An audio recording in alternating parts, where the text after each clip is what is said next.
les Verts vont accueillir Guingamp. Journée un peu spéciale, puisque Guingamp, c'est un peu cette équipe, on ne sait pas trop comment la placer. Albert, est-ce que tu as un petit historique de la rencontre? Oui, oui, je fais un petit historique par rapport à cette équipe, hein, en fait, on va la rencontrer pour la 22e fois seulement, donc c'est pas non plus un adversaire qu'on rencontre souvent. D'ailleurs, la première fois, on l'a rencontré le 26 août 1995, donc c'est pas si vieux que ça. Et ce premier match s'était soldé par une large victoire contre Guingamp, 4-0. Mais sur les 21 matchs, on n'a gagné que 10 fois. 4 nuls, 7 défaites, 27 buts pour, 24 contre. Donc on n'a pas été aussi dominateur que ça. Par contre, à Geoffroy Guichard, on est invaincu. 9 rencontres, 7 victoires, 2 nuls. Même si on n'a rencontré qu'une seule fois Guingamp des deux. On avait fait 0-0 à l'époque. Mais donc on est quand même invaincu. Donc très clairement, Saint-Étienne sera bien inspiré de continuer leur série d'invincibilité à domicile.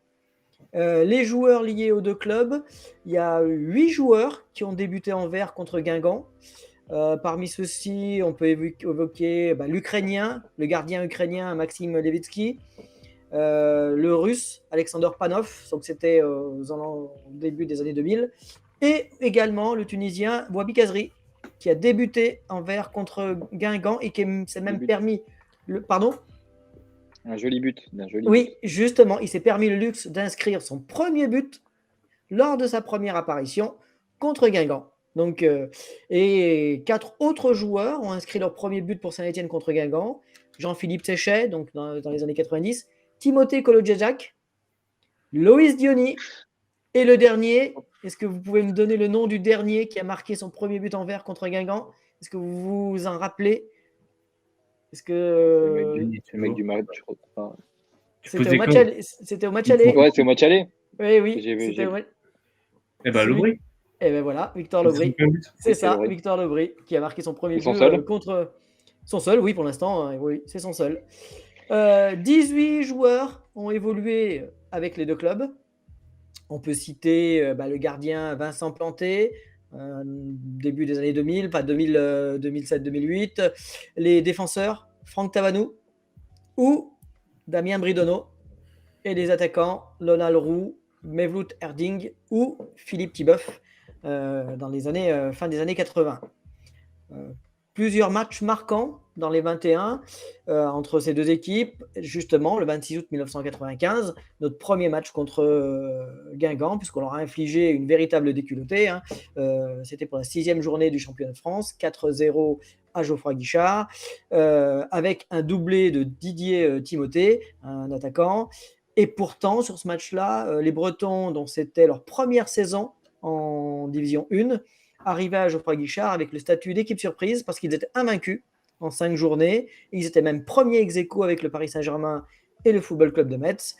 Eh bien, on leur a mis 4-0, alors que nous, on était 16e à ce moment-là, donc avec un début de championnat très, très poussif.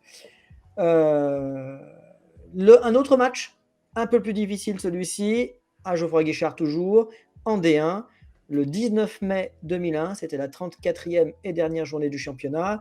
Et d'ailleurs, on avait fait match nul de partout, un match nul qui nous a condamnés à la descente parce qu'il fallait absolument qu'on gagne et espérer la clémence des instances nationales puisque dans le cadre des affaires des faux passeports, on avait 7 points de retrait. Malheureusement, en égalisant, Guingamp nous a condamnés définitivement à la D2 seulement 2 ans après notre retour. Donc, on va jouer samedi notre 22e match contre cette équipe. Je vous le rappelle, on est invaincu, donc il n'y a qu'un seul résultat ou qu'un seul objectif, continuer notre série d'invincibilité. C'est ce dont nous allons parler maintenant ensemble. Exactement. Merci beaucoup Albert, toujours aussi complet. Puisque c'est vrai que les Verts, du coup, pour revenir un petit peu sur cette rencontre qui arrive, ce samedi, du coup, il y a 19h. D'ailleurs, c'est diffusé en clair sur la chaîne L'équipe. Donc, ceux qui n'ont pas BeIN, n'hésitez pas, c'est sur la 21. 34e journée de Ligue 2. On se rapproche de la fin du championnat. Au stade Geoffroy Guichard. Olivier Thual sera au sifflet. Donc voilà, petit rapport de forme. messieurs. Guingamp, c'est ce que je vous disais, c'est l'équipe type du milieu de tableau. En préparant un petit peu ce rapport de forme, on ne sait pas trop comment la juger, où la situer. 10e équipe de Ligue 2 en état de forme sur les 5 derniers matchs. Ils ressortent d'une victoire, mais avait subi une défaite juste avant. 7 buts marqués, 5 buts encaissés sur les 5 derniers matchs. Pas de buteur à proprement parler. Enfin, si, mais pas de buteur qui se distingue comme nous avec JP Crasso par exemple. Livolan, 9 buts. Courtet avec 6 buts. À l'extérieur, vu qu'il se déplace chez nous, c'est la 5e équipe du championnat. 6 victoires, c'est nul, 4 défaites. Donc il va quand même falloir se méfier. Et puis la 9e défense avec 19 buts encaissés. Du côté de Saint-Etienne, 4e équipe en forme. On ressort d'un nul, d'une défaite. Peut-être qu'on retrouvera le goût de la victoire. Sur les 5 derniers matchs, on marque 10 buts, mais on en encaisse quand même 6. Donc on ressort un petit peu de nos habitudes. Crasso, on en reparle encore, mais on le sait, 16 buts. Wadji, 9. Attention. C'est autant que leur meilleur buteur, Livolan, avec également 9 buts. Puis à domicile, on est un peu plus à l'aise. On est 8e du championnat, 5 victoires, 5 nuls, 6 défaites. 3e attaque avec 25 buts marqués, mais 18e défense avec quasi autant de buts encaissés, 23 buts. Comment est-ce que vous voyez cette rencontre, vous, un petit peu en 5 minutes? Comment est-ce que vous la sentez, vous? Comment est-ce que vous abordez l'adversaire? J'avoue que moi, Guingamp, ça m'a jamais. C'est toujours comme ça. Je les ai toujours vus faire des bons débuts de saison et puis après s'étouffer un peu. Et c'est une équipe qui connaît la Ligue 2, donc qui va être pénible à jouer. Mais c'est une équipe où on doit rebondir, quoi. Dans tous les cas, on doit rebondir, on doit prouver mieux. Et c'est fini. Il n'y a plus de bruit de football. Hein. Il faut arrêter. Je veux plus voir ça en tout cas. Quentin, t'as envie de voir les Verts rebondir à domicile? Oui, attention à pas tomber dans un match piège, mais je pense qu'on va retrouver la maison. Ils doivent se faire entre guillemets pardonner.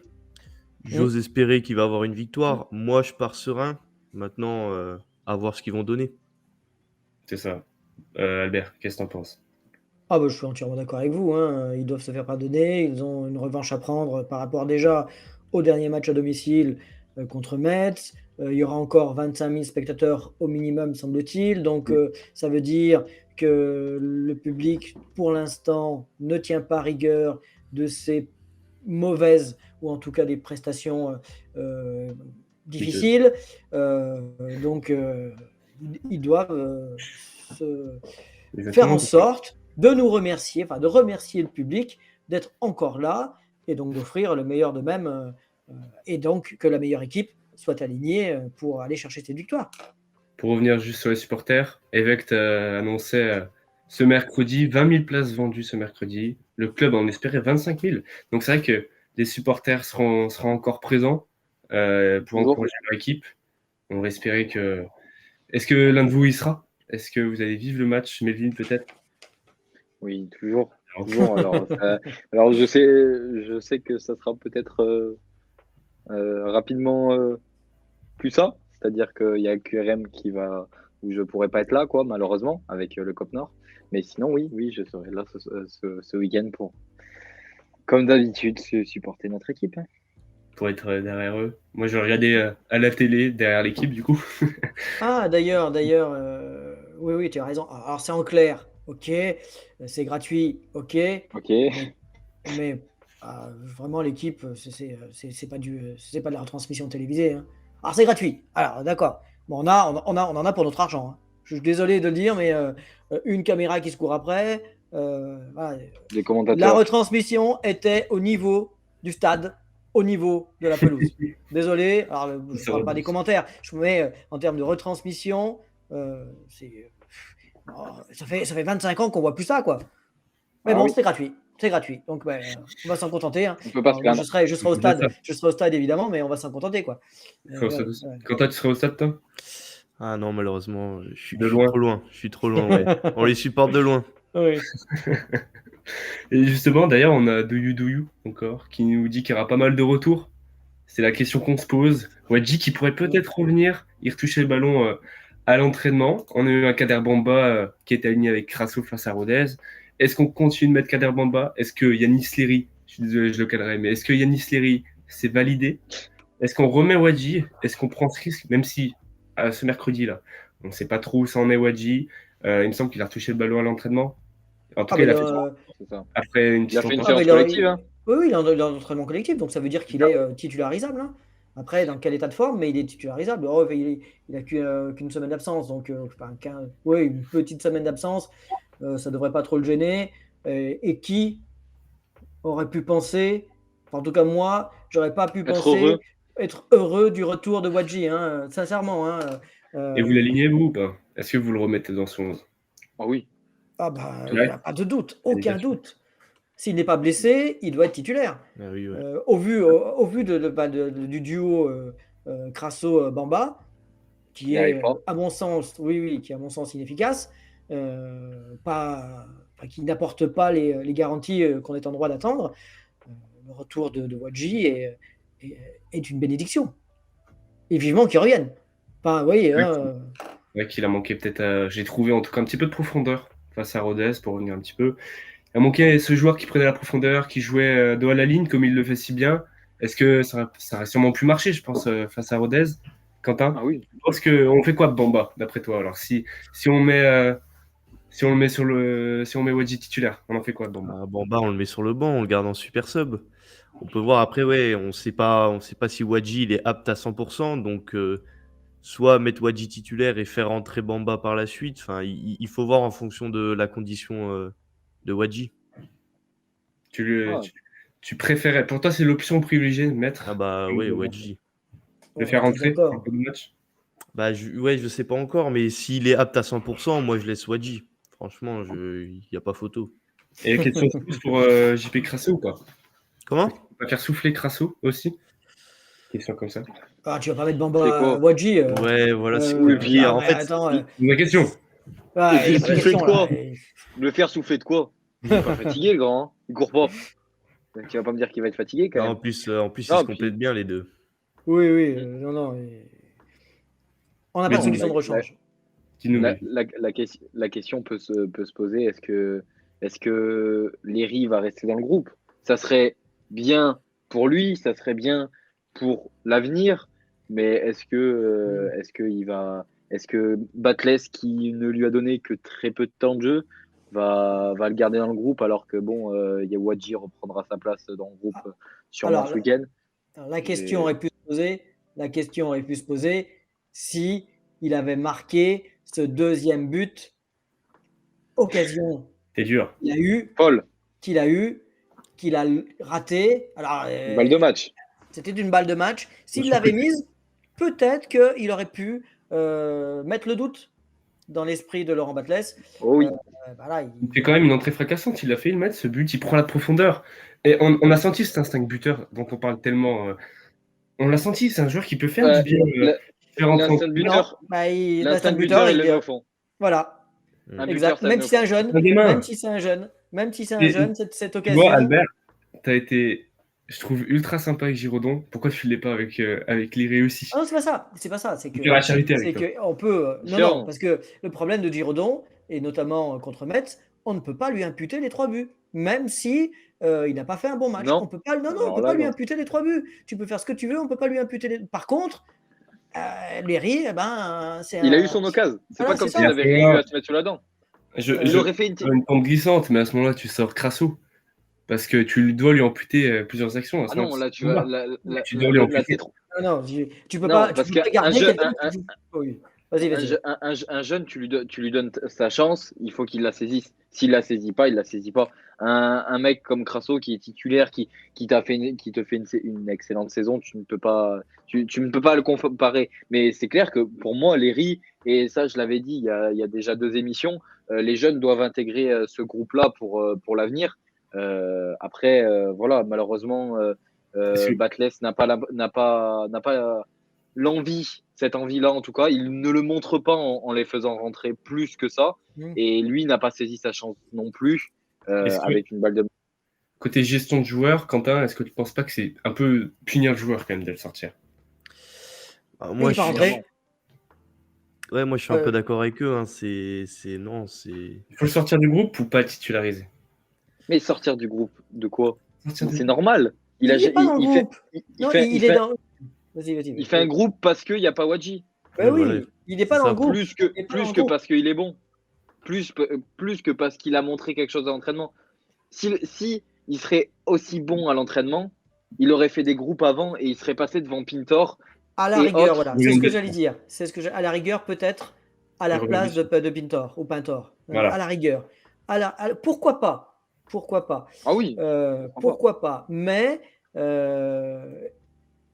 il a raté son occasion. Pire que ça, il ne l'a pas cadré. S'il l'avait cadré et que le gardien fait un arrêt, alors ça aurait pu être plus excusable. Tu dis, ah bah oui, il a tenté, finalement le gardien l'a arrêté, mais c'est même pas si dans les nuages. Tu peux même pas lui dire bien joué, mais le gardien t'a arrêté. Elle est impossible à mettre, elle est pas facile. Ah, c'est pas non, pas facile. Elle est pas impossible. Un 9, tu la mets. Un 9, oui, tu la mets. Il est pas neuf. Bah si, il est 9. Il était Non, il est 9. Ah, à la base, oui, mais c'est un 9. Oui, on l'a vendu comme un 9, moi. Hein. Oui. À la base, c'est pas un. Mais non, mais c'est vrai qu'il peut la mettre, mais elle est pas facile. On peut pas lui en vouloir à 100%. Je trouve qu'on est non, dur. mais il l'a mal joué. C'est qu'elle est pas facile comme il l'a joué. Il a pris la profondeur. Il avait qu'à contrôler. Il avait qu'à la contrôler. Il a voulu la jouer en première intention avec un niveau technique qu'il n'a pas encore atteint. Elle est partie dans les nuages. Il avait qu'à la contrôler et essayer de la placer. Alors après, comme je le dis, si le gardien la sort, le gardien la sort. Mais c'est même pas le cas. Hein. Il n'y a pas de doute là-dessus. Alors, il ne faut pas le condamner non plus. Hein. C'est un petit jeune, il ne faut pas le condamner. Hein. Ah oui, c'est ça. Mais c'est dommage de ne pas avoir saisi, justement, comme l'a dit Melvin, d'avoir saisi sa chance, parce qu'il aurait été le sauveur de l'équipe. Et on n'a pas beaucoup d'occasions. Pas beaucoup d'occasions d'être le sauveur de l'équipe. Hein. Donc quand il y en a une, il faut la saisir. Pas Yanis Léry, forcément, en tout cas pour cette prestation, pour ce match. Vous mettez qui, du coup, pour clore un petit peu ce sujet, vous mettez qui devant? Qui est-ce que vous avez? Wadji, hein. Wadji, je pense qu'il n'y a pas 50. Je pense pareil. Je suis à peu près du même avis aussi. Bamba qui rentre en cours de match. Et puis, comme d'habitude, on fait ce qui marche. Parce que dans ton histoire oui, vas-y. Juste pour faire un petit mot, Aiki, lui, avait saisi sa chance. Léry ne l'a pas saisi. Et on est sur la même chose. Il est rentré en cours. Aiki a marqué son premier but face à Dijon sur un truc aussi difficile, voire plus. Donc, voilà, c'est ce fait-là. C'est réussir ce coup-là. Et montrer qu'il est là. Et il a eu sa chance derrière et il a loupé sa chance derrière. Mais au moins, il avait réussi sa seule entrée. Et voilà. Oui, mais ça ne le condamne pas. Voilà, ça le condamne pas. Ça le condamne loin de là. Et tout à l'heure, tu disais Crasso remplaçant pour le punir, entre guillemets. Je ne sais pas. Mais Crasso, on sait ce qu'il peut apporter. On sait ce qu'il peut apporter. Et il peut apporter beaucoup plus. On le sait. Donc, pour ce qu'il peut apporter, forcément, il faut qu'il soit titulaire. Avec qui? Avec Wadji. Parce que c'est lui qui prend la profondeur. Contre Guingamp, il devrait pouvoir se régaler. Et puis, on en a besoin. On n'a personne d'autre qui est capable de jouer comme lui dans l'effectif actuel. Donc, et justement, pour parler un peu des hommes forts, un peu en difficulté quand même, parce qu'on a un Crasso un peu en difficulté, mais on a aussi eu un autre joueur, pour faire un petit peu l'écho avec Rodez, Bouchouari, passé un peu à côté de cette rencontre. Je vous pose la question dans le chat, on vous lit. Est-ce que Bouchouari, ça reste dans le 11? On a amputé la dernière fois Victor Lobry, mais est-ce que c'est pas plutôt à Bouchouari de sortir de ce 11, l'associer, le mettre sur le banc, le faire rentrer en cours de rencontre, comme on l'avait déjà fait? Ça fait plusieurs matchs qu'il passe à côté. Il a enchaîné les erreurs, il perd 10 ballons. Il n'arrive pas à sortir entre les lignes comme il le faisait si bien. Et puis, c'est pas le premier match qu'il rate. Ça fait vraiment depuis le déplacement au Paris FC qu'il est moins bon. Est-ce qu'on ne devrait pas imaginer un Lobry, Mouefek, Fomba au milieu de terrain? Quentin, qu'est-ce que tu en penses, toi? Moi, j'ai du mal avec Lobry parce que je trouve que quand il débute les matchs, il va faire un bon match sur 3. Je le vois plus rentrer en super sub. Après, Bouchouari, ça fait 2 matchs. Il est pas dans le top. Mais moi, celui que j'ai du mal, c'est Fomba. Je le trouve pas au niveau. J'aime pas du tout, moi, Fomba. Moi, je verrais bien mon conduit. De toute façon, tu le verras pas. Ouais, voilà, ouais. Non, mais de toute façon, il sera pas là. Mais ouais, mon conduit, Bouchouari, Mouefek. faudrait qu'on reteste ça et revoir si Bouchoirie se remet dedans Tu rapidement. redonnes une chance à Benjamin Bouchoirie. Tu sens que c'est dans un bon jour à domicile, peut-être aussi, peut-être que Ouais, ça. je pense. Ça le relancera. C'est ce qu'il lui faut. Albert, tu sens un Bouchoirie qui est capable de se relancer? J'espère, je le souhaite, parce que je l'aime, ce gamin, je l'aime bien. Vous le savez, hein, il est justement capable de casser les lignes, mais il ne faut plus qu'il nous fasse des matchs comme contre Rodez, voire comme contre Metz. Hein, il se fait manger physiquement. J'ai en tête contre Rodez une occasion où il a le ballon sur ses 25 mètres, il fait 2-3 touches de balle, mais il se fait piquer lamentablement le ballon et ça fait une occasion derrière. Non, il faut que ça arrive. Donc il doit se remettre en cause, il doit être aussi décisif qu'il l'a été en début d'année.